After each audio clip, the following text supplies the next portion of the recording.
Hello, I'm the Nostalgia Critic guy. Remember it so you don't have to. And the Masters of the Universe! In the mid-'80s, many kids were watching the butchest and yet somehow gayest cartoon that ever hit the airwaves, He-Man. I could tell you what the story's about, but why not let He-Man tell you himself? I am Adam, Prince of Eternia and defender of the secrets of Castle Grayskull. A prince, really? I never would have guessed. Fabulous secret powers were revealed to me the day I held aloft my magic sword and said, "By the power of Grayskull!" I guess he was just going through that holding aloft his magic sword and saying "by the power of Grayskull" phase. But luckily they happen to contain superpowers. And I became He-Man, the most powerful man in the universe. Except for Lou Scheimer, who apparently always gets top billing. So you get the idea. He-Man took place in another dimension where he defended the Castle Grayskull from the evil Skeletor. It wasn't a great show, but we enjoyed watching it, and years later people still love to talk about the gay overtones this show gave us. Now many of you might be saying, "No, He-Man isn't gay, how dare you say something like that?" Well, anyone who's still in question about this should take a look at the 1987 motion picture epic Masters of the Universe. A film that teaches us it's okay to be gay, but not a god-awful piece of retro crap. So let's just jump in and take a look at the first problem with this movie, the title. Why the hell is it just called Masters of the Universe and not He-Man Masters of the Universe? I mean, half of us didn't even know this was a He-Man movie because we never cared what came after the He-Man title. I mean, all we ever heard was He-Man something something something something. So why didn't they leave it in? I don't know. Believe me, that's the least of this movie's problems. Oh my god. So the story begins at Castle Grayskull, which apparently is located in the Grand Canyon. The evil Skeletor has taken over the castle, but is angry because he looks like how John McCain will look in a couple of years. The only one who can stop Skeletor is the always shirtless He-Man, who's played by Dolph Lundgren. You know, the Russian guy from Rocky IV. I must break you.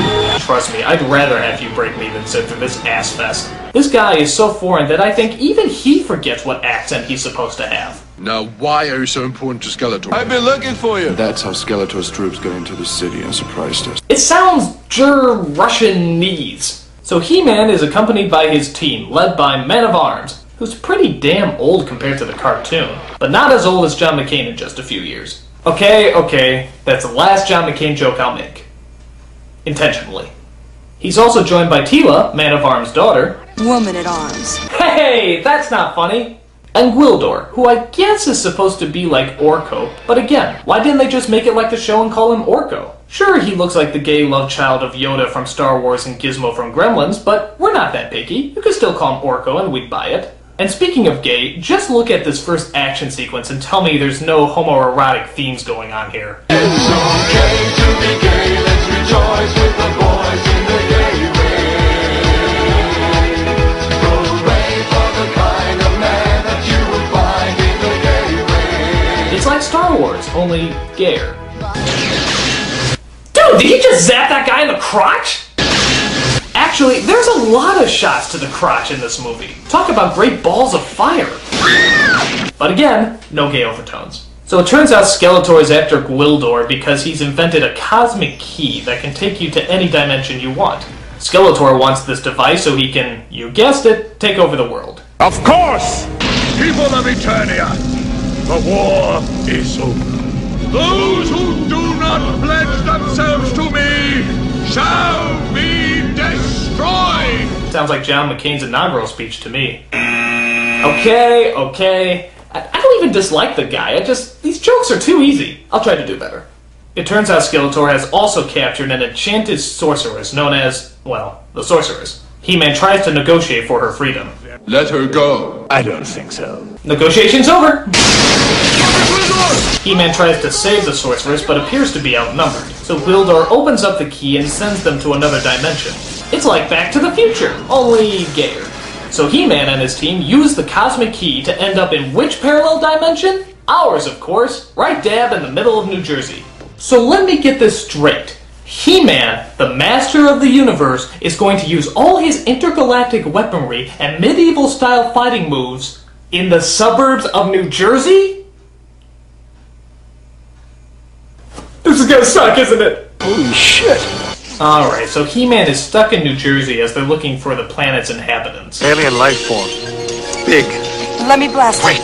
It might be intelligent life. In this movie, I doubt that. Oh look! It's the best actor in the movie! At least that line didn't sound rehearsed! Okay, so what's the epic hero He-Man and his mighty crew's first order of duty? To steal buckets of chicken from a second-rate drive-thru restaurant! Of course! Good food.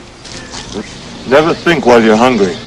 And the Raiders of the Kentucky Fried Chicken! One of the people who works at that fast food restaurant is Julie, played strangely enough by Courtney Cox. If you break up with Kevin Corrigan, you will regret it for the rest of your life. Kevin's changed. I've changed. A, you still love him, and B, he still loves you. When did this turn to Dawson's Creek?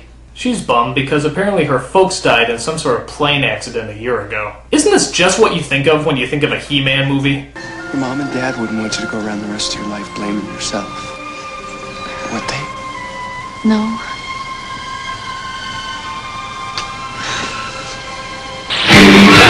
And the masters of the depressing plot expositions! Meanwhile, Skeletor tracks down their position and sends out his evil team to find them. By the way, is it me, or does this guy really like dramatic turns?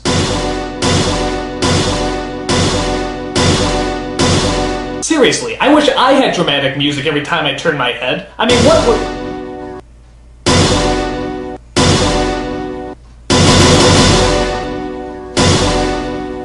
So Julie and her boyfriend find the Cosmic Key as Skeletor's troops close in on them. Look at these guys, they look like the Thundercats on the way to the Rocky Horror Picture Show. Yeah, that's what I thought too. Julie and her boyfriend are separated as Julie comes under attack by Skeletor's Muppet demons. He-Man senses Babes and decides he wants to go after her.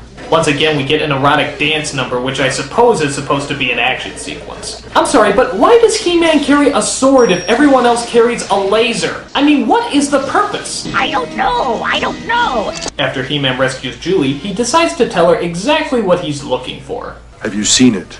It's this large. It has lights on it. But again, no gay overtones.